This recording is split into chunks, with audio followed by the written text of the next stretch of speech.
Hi welcome and नमस्ते। मेरा नाम है सुष्मिता और आज की इस वीडियो में मैं बात करने वाली हूँ मेरे सेल्फ लव सीरीज़ के डे 3 का। अब तक आपने डे 1 देखा, डे 2 देखा जिसमें हमने हीलिंग के बारे में बात करी, जिसमें हमने सेल्फ ग्रैटिट्यूड के बारे में बात किया।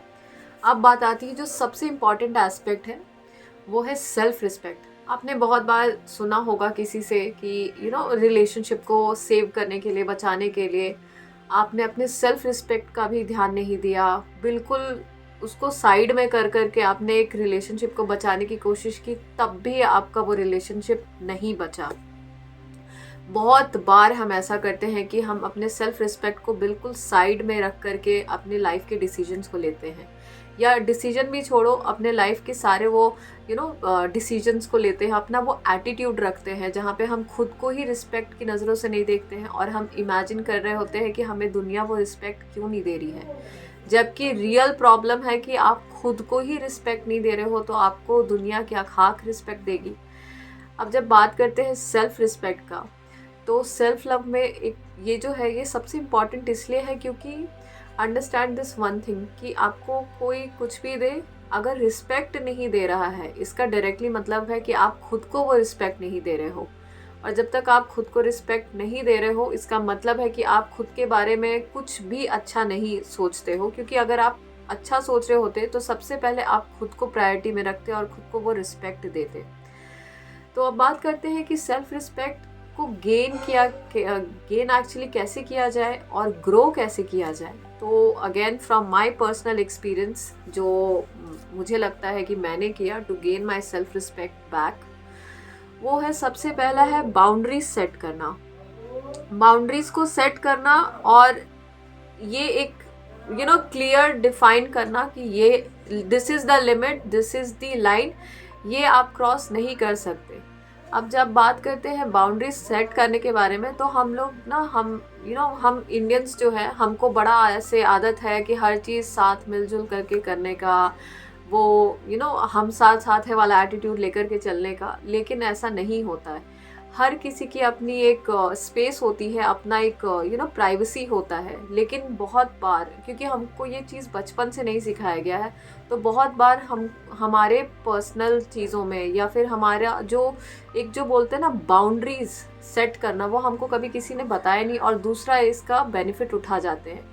दूसरा कोई भी आपकी पर्सनल लाइफ में, या कोई भी बिना सोचे समझे कुछ भी आपके लाइफ में बोल करके आपको चला जाता है, एंड आपको इतना बुरा लगता है और आपको समझ नहीं आता है कि क्या किया जाए, और या तो आप रिएक्ट कर देते हो या आपका झगड़ा हो जाता है।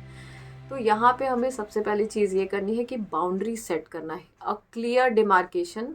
साफ साफ लफ्ज़ों में सामने वाले को बताना होता है कि this is something I like and this is something I don't like.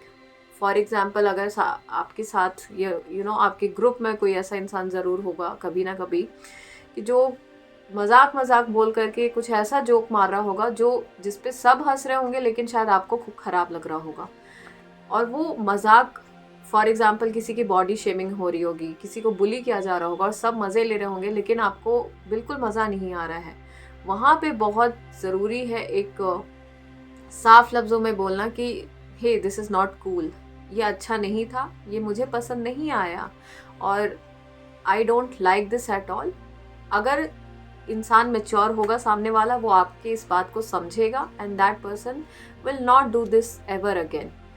तो ये बाउंड्री सेट करना बहुत ज़रूरी है। Second thing is clearly saying this 2 letter very easy word, that is no. NO, no बोलना। ये है तो 2 लेटर का वर्ड, लेकिन हम इसको यूज़ करना इतना ज़्यादा डिफ़िकल्ट फील करते हैं इसको यूज़ करने में, कि हम एक्चुअली में यूज़ ही नहीं करते हैं।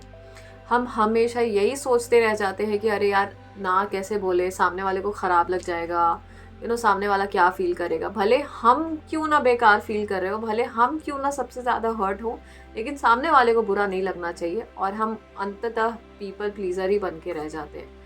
लेकिन जब आप साफ साफ लफ्ज़ों में ना कहते हो, जो खास करके जब आपका कहीं जाने का मन नहीं है, जब आपको कुछ कोई चीज़ ऐसा करने का मन नहीं है, आपको ऐसा लग रहा है कि नहीं, अभी मुझे ये काम ज़्यादा इम्पॉर्टेंट है, या मुझे अभी पर्सनल स्पेस चाहिए, या फिर मुझे अभी अपने मेरे को मेरे फैमिली मेम्बर्स के साथ टाइम स्पेंड करना है, या फिर जो भी आपका उस वक्त पे इच्छा कर रहा हो, वो आपका अपना पर्सनल विश है।